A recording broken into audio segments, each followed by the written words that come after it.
Hi, I'm Roberto Martinez and you're watching Toffee TV. Welcome to Toffee TV. It is me, Ped. It is Baz. We're back for another weekly mess about. Basically, there's nothing else. There's nothing really to talk about. We're just trying to say stuff because we want to talk to you. We want to relate to you. We want to get it out there. Something that people have been talking about this week is Seamus Coleman. Manchester United are sniffing around him, Baz, which is not unusual. He's a good player. That's what tends to happen when you have good players. Other clubs will want to sign them if it's going to make their teams better. Seamus Coleman, what do you think, seriously, would it take for Everton to say we'd be interested in selling him?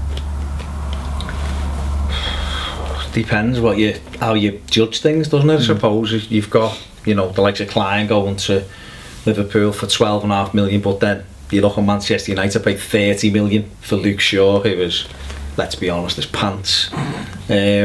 So I think for Seamus, for me, I wouldn't listen to anything less than 25 million because after Zabaleta, he's probably the best right back. Yeah, and age-wise, he's on his side. 26, as well. He's a good age. He knows the Premier League. So I think the bidding would have to start at 25 million for me, and I just don't see Manchester United coming in with that kind of money for a right back. I don't, Well, to be honest, if they did, then fair play to them, because that 25 million is 25 million. And he is a right back. But let's hope that if they come in with something silly, you got papers saying 15 million and 12 million, all this nonsense, that Everton just battered away, which I'm sure they will, because you look at the Bain situation, with Man United, 2 years ago, and I think the club are in a position where they can back them away. All right, listen, we all know we haven't got loads of money to spend, but I think we're stable enough to knock poor bids away. Where in the past we may not have knocked poor bids away. The only thing I'd say is that obviously if a bid comes in of a decent level and the player fancies it, obviously then you've got a judgment call, haven't you? But he doesn't seem the type to me. Are you one of these people though that says, well, if the player wants to go, you let him go? Because a lot of people said that about Baines, and a lot of people said that about players who played for other clubs, and the club stood firm. They went, no, you're our player, we value higher than this, and you're not going even if you want to go. Yeah, I don't know, because I'm a little bit up and down with it, because I only want players at my club who want to play for us. But I think there's kind of a crossing point. For me, there's a line where if the bid is acceptable and the lad has made it clear he wants to move on, then is it conducive to keep someone that doesn't really want to play for you?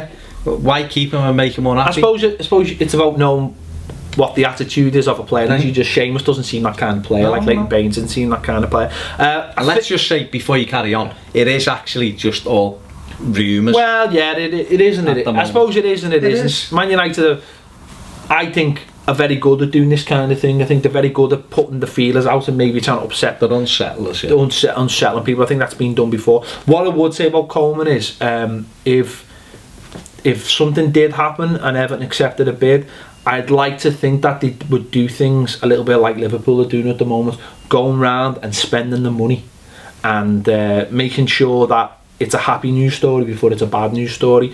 That's basically all Liverpool are doing with Sterling. They're spending all the Sterling money now, and when they do sell him, everyone will go, sound, that's fine. Yeah, we get 50 million for him and we've replaced him with 4 players. I'd like to think that Everton could be that smart as well, that if there was a massive offer come in, to go out and buy a decent right back first of all, maybe spend that money on a couple more players, and then if he did go, you could sort of say, well, this is what we've got. Would you go for Kyle Walker?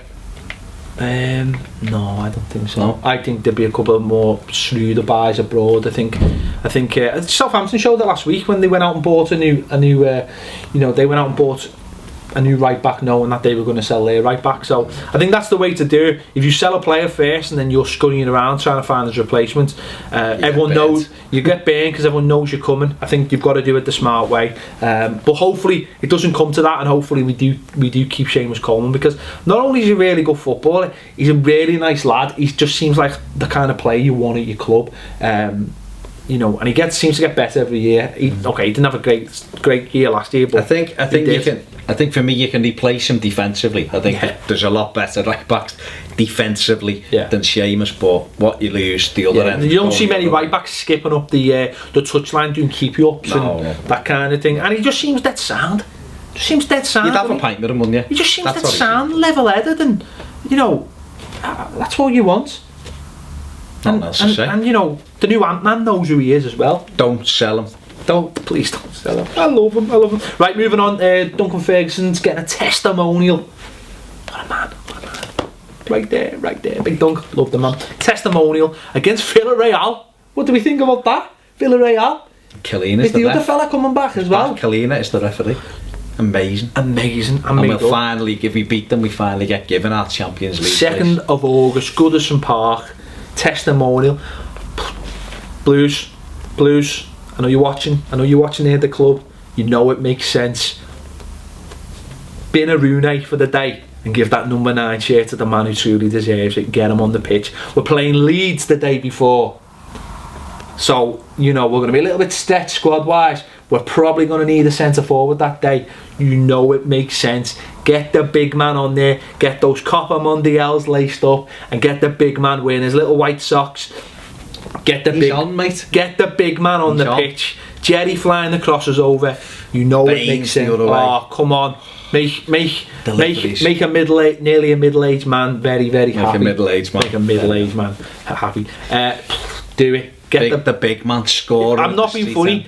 Get the feelers out there as well, and you will sell Goodison. We're always rubbish at selling testimonials. We're not great. The other lot sell out for 5-a-side games with no marks playing. We're rubbish at testimonials.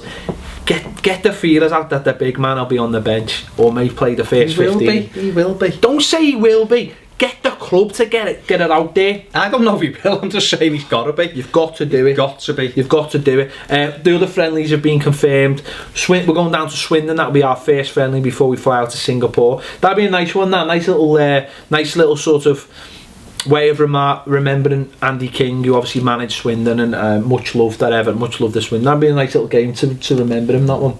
It will be, 11th of July before they go off to Singapore. Yeah, so I'm sure there'll be plenty of Evertonians making the trip down there. They love to travel for these friendlies. Be a big one. That should be a good one. That as you mentioned, we play Arsenal. We'll play either Stoke.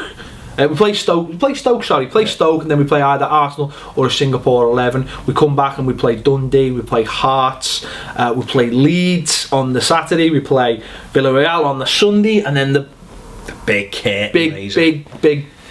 stuff happens the week after against Watford. So marvellous stuff. Jerry is signed. Who'd have thought it? Who knew? Jerry signed. It's done. It's sealed. It becomes 100% on the 1st of July, which is probably when you're watching this video by the time I've edited it. True, he'll become him and the Clevs. Clevs. Good signing. Obviously, we've already got our video out there. We've said everything we need to say on it, but it's good signing. Good to see the club getting it done nice and early. The boy is back. He's back where we want him. He's back where he wants to be. Beautiful things like once a blue, I'm back. Once a blue, always a blue, and can't wait to get started. And everything else from performance here that you want to see from Jerry. But no, we're all serious. It's an excellent signing. Great, unbelievable price really, even with buyback and anything else. Swerve your buyback for you. But it's really, it's a good bit of business, but it needs to carry on now. We need to continue that business. Get better, bigger and better. Any rumours? Come on, tell us any rumours. You tell me the rumours, Agbonla from Agbonla. We don't want him. He's had too many pasties. We'd leave him alone. Agbonla. That's what I've just said, and you just cut all across. Whatever. To make a joke. Agbonla from Juventus. There's an interest. There's an interest. Yeah. We'll see where that goes. He'd be ideal. Standing though, and he can play left side, and play left back. All the rest of it. Internationally capped as well for Italy. He looks a decent player. Looks a bit of a younger version of this stand. So if we could get him, it'd be good. Any more players? being linked, if you've been like Sergio Roberto and Adama Traore from Barca, again, there's an interest there. Whether it goes anywhere, I don't know, but we've got very good relationship with Barcelona, so I think in terms of those two players, that would be kind of towards the end of the window. Going back to Jerry, should you be given the number 10 and Ron given the number 9? Should we? Ron should be number 9. Aruna, your number 9 is for your main striker. Arm round Aruna, a little rub at the head. You now become 29 or something. 66. Your number 9 should be your main striker. Give Chiesa 7 or 10 and just live the dream, Everton. Do it. There you go. We've got nothing else to say because there's nothing else to talk about. Make sure you subscribe and boom. Make sure you're following us on Twitter. It is at ToffeeTV1. Any comments down here, put your comment. We do read them, honest. We do read them. And, you know, there you go. We'll be back next week in a bit.